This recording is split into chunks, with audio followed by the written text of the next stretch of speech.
Number 14 देखिए। अच्छा, एक चीज आप जान लीजिए कि आप कुछ जितने भी आप क्वेश्चंस देखते हैं ना, इस तरह के क्वेश्चंस जो है, जो तरीका आपको हम बताते हैं, इस तरीके से आपको कोई टीचर नहीं बताने वाले, ये तो आपको पता ही होगा।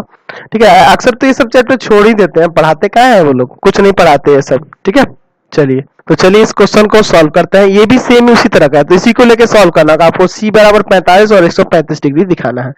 चलिए, दिया है a का पावर 4 b का पावर 4 प्लस c का पावर 4 बराबर में 2c square a square plus b square. ठीक है, एक काम करिए, यहाँ पे इंटू कर देते हैं इसमें, तो हो जाएगा a का पावर 4 प्लस b का पावर 4 प्लस c का पावर 4 बराबर में 2c स्क्वायर a स्क्वायर, है ना, plus 2b square c square. तो इन दोनों को इधर लाते हैं ना, तो a का पावर 4 प्लस b का पावर 4 प्लस c का पावर 4 माइनस का 2b square c square minus का 2c स्क्वायर a स्क्वायर बराबर में 0। अब क्या करते हैं कि दोनों तरफ एक की कमी है, दोनों तरफ इसकी कमी है, तो 2a स्क्वायर b स्क्वायर की कमी है, 2a स्क्वायर b स्क्वायर को जोड़ने पर, ठीक है, जोड़ रहे हैं दोनों तरफ। चलिए देखते हैं क्या होता है। तो यहाँ हो जाएगा a का पावर 4 b का पावर 4 c का power 4 plus 2a square b square minus का 2b square c square minus का 2c स्क्वायर a स्क्वायर बराबर में 2a स्क्वायर b स्क्वायर, दोनों तरफ जोड़ दिए।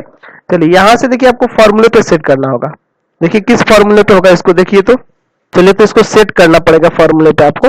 एक काम करिए ना, इसको लिखिए a स्क्वायर का स्क्वायर, ठीक है, इसको लिखेंगे b स्क्वायर का स्क्वायर और इसको लिखेंगे c स्क्वायर का स्क्वायर। तो a square plus b square plus c square plus 2ab minus 2bc दिख रहा है ना, और माइनस का 2ca और बराबर में है आपका 2a स्क्वायर b स्क्वायर। तो ये फॉर्मूला बन जाना है ना, इसका फॉर्मूला हो जाएगा a plus b minus c का होल स्क्वायर। समझ गए ना, क्योंकि देखिए c वाले टर्म के कारण ही यहाँ माइनस आ रहा है, तो ये फॉर्मूला इसका ये हो जाएगा। आप 8 क्लास में 9 क्लास में पढ़े होंगे, 2a स्क्वायर b स्क्वायर। समझ गए। चलिए अगले स्टेप में क्या करते हैं, यहाँ पे जो है ना, इधर 2 से गुना 2 से भाग करते हैं, क्योंकि पहले से 2 है ऑलरेडी, तो आपको 4 की जरूरत है, तो इसलिए 2 से गुना 2 से भाग करना होगा। चलिए तो 1/2 और गुना 2, तो 2 करेंगे मतलब ये 4 लिख दें सीधे, तो कोई दिक्कत नहीं है।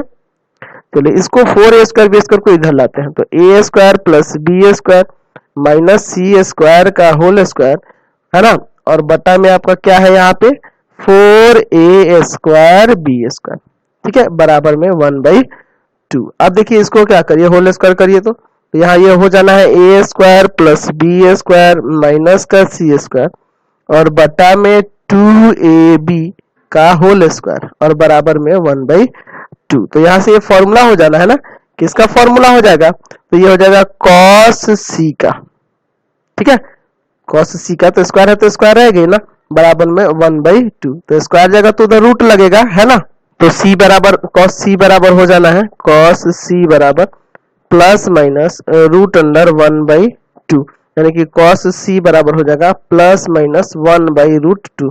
तो यहाँ से 2 आ जाएगा, एक cos c बराबर हो जाना है 1/√2 और एक cos c बराबर हो जाना है माइनस का 1/√2। समझ गया। तो यहाँ से आप देखिए 1/√2 cos में कितना डिग्री का वैल्यू होता है, तो 45 डिग्री का ना, तो यहाँ से cos cos आ जाएगा, c बराबर आ गया 45 डिग्री।